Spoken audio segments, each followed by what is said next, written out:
हमने पिछली वीडियो में जाना कि हमें सीए, एनआरसी और एनपीआर की तैयारी कैसे करनी है और अपने कागजात कैसे दुरुस्त करने हैं। इस वीडियो में हम तफसील से बात करेंगे सीए, एनआरसी, एनपीआर आखिर ये क्या है और इसकी दलाइल क्या है। मैं आपको बताना चाहता हूं कि सबसे पहले सीए, एनआरसी और एनपीआर एक राजनीतिक वोटों का ध्रुवीकरण करने का एक हथियार है। पक्ष इसका प्रयोग बहुसंख्यक को रिझाने के लिए करता है और विपक्ष इसका प्रयोग अल्पसंख्यक को डराने के लिए करता है। आपको सिर्फ इत्मीनान रखना है और इसको समझना है और अपनी जानकारी को बढ़ाना है, घबराना बिल्कुल नहीं। हां, यह बात जरूर है कि इससे एक आम आदमी ज्यादा प्रभावित होता है, किसी अमीर पर इसका कोई असर नहीं पड़ता। 2016 की नोटबंदी में आपने देखा होगा कि किस तरह एक मध्यम वर्गीय या गरीब जिसके पास मात्र 4,500 रुपए थे वो बैंकों की लाइन में खड़ा था और जिसके पास 45 लाख रुपए, 45 करोड़ या 4500 करोड़ थे, उसको ना आपने और ना मैंने किसी भी लाइन में खड़े हुए नहीं देखा। अगर 2016 के नोटबंदी की गहनता से जांच की जाए तो आप और हम सब जानते हैं कि क्या होगा और कितने लोग इसके गुनाहगार होंगे। चलिए छोड़िए, ये सोचना हमारा और आपका काम नहीं है। हमें और आपको अपने परिवार को पालना है, अपनी गुजर बसर करनी है। हम वापस अपने उसी मुद्दे पर आते हैं, सीए, एनआरसी और एनपीआर पर, और इसको विस्तार से समझते हैं। सीएए, सिटीजन अमेंडमेंट एक्ट, यानी नागरिकता संशोधन कानून।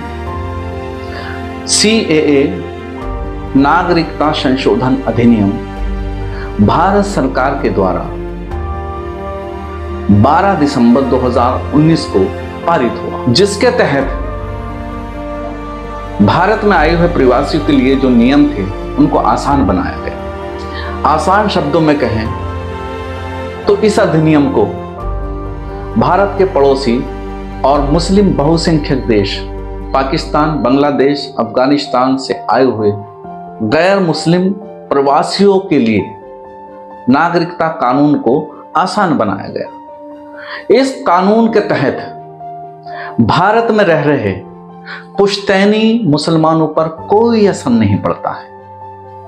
लेकिन जब यह अधिनियम लागू होने के बाद राष्ट्रीय नागरिकता register, national register of citizen, NRC के आंकड़ों को जमा करने के लिए उसको लागू किया जाएगा, तो उसमें जो गैर मुस्लिम होंगे उनको फायदा मिलेगा, लेकिन मुसलमान को अपनी नागरिकता साबित करनी होगी। क्योंकि सीएए के तहत पाकिस्तान, बांग्लादेश और अफगानिस्तान से आने वाली सिर्फ गैर मुस्लिम प्रवासियों के लिए कानून बनाया है। आपको सिर्फ वो काम करना है जो जरूरी है, अपने दस्तावेज सही करना है, एक दूसरे की मदद करना है और अपनी जानकारी को बढ़ाना है। अब बात करते हैं एनआरसी की। एनआरसी क्या है? एनआरसी यानी नेशनल रजिस्टर ऑफ सिटीजन्स, राष्ट्रीय नागरिक रजिस्टर। एनआरसी मूल रूप से एक ऐसे कानून का प्रस्ताव है जिसमें भारत सरकार ने भारत में रह रहे अवैध रूप से लोगों की पहचान करना है, उनको कैद करना है और वापस उनके देश उनको भेजना। एनआरसी से भी भारत में रह रहे पुश्तैनी मुसलमानों पर कोई फर्क नहीं पड़ता है। बस सही जानकारी न होने के कारण और दस्तावेज सही ना होने के कारण कुछ असुविधा का, कुछ परेशानी का सामना करना पड़ सकता है। इसलिए मैं बार बार आपको कहता हूं कि आप अपने दस्तावेज ठीक कीजिएगा, आप अपने दस्तावेज सही कीजिएगा, उनके नामों को सही कीजिएगा जो आपके जो प्रूफ्स हैं, जो आप सिद्ध करते हैं कि आप भारतीय नागरिक हैं, उन दस्तावेज को सभी को दुरुस्त कीजिए। अब सिर्फ जागरूक बनने की जरूरत है और कुछ करने की जरूरत नहीं। अब बात करते हैं एनपीआर की कि एनपीआर क्या है।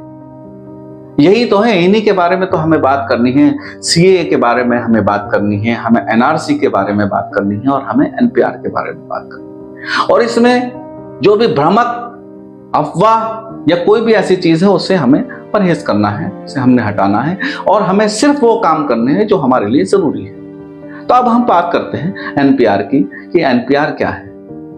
एनपीआर एक डेटाबेस है जिसमें भारत में रह रहे सभी सामान्य निवासियों का डेटाबेस होता है, उनकी सूची होती है। एनपीआर के तहत सामान्य निवासी वो है जो लगभग 6 महीने से स्थानीय क्षेत्र में रह रहा है या अगले 6 महीने तक रहने का इरादा रखता है। एनपीआर का उद्देश्य देश में रह रहे सभी व्यक्तियों का डेटाबेस जमा करना है, उसको इकट्ठा करना है।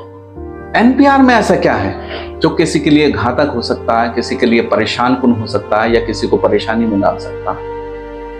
एनपीआर में तो ऐसा कुछ भी नहीं है। लेकिन हाँ, अगर एनपीआर ना हो तो ये देश के लिए जरूर खतरा हो सकता है। सीएए, एनआरसी और एनपीआर को कोई राजनीतिक लाभ के लिए समझे या कुछ और समझे, लेकिन हम भारतीयों को एक कानून ही समझना।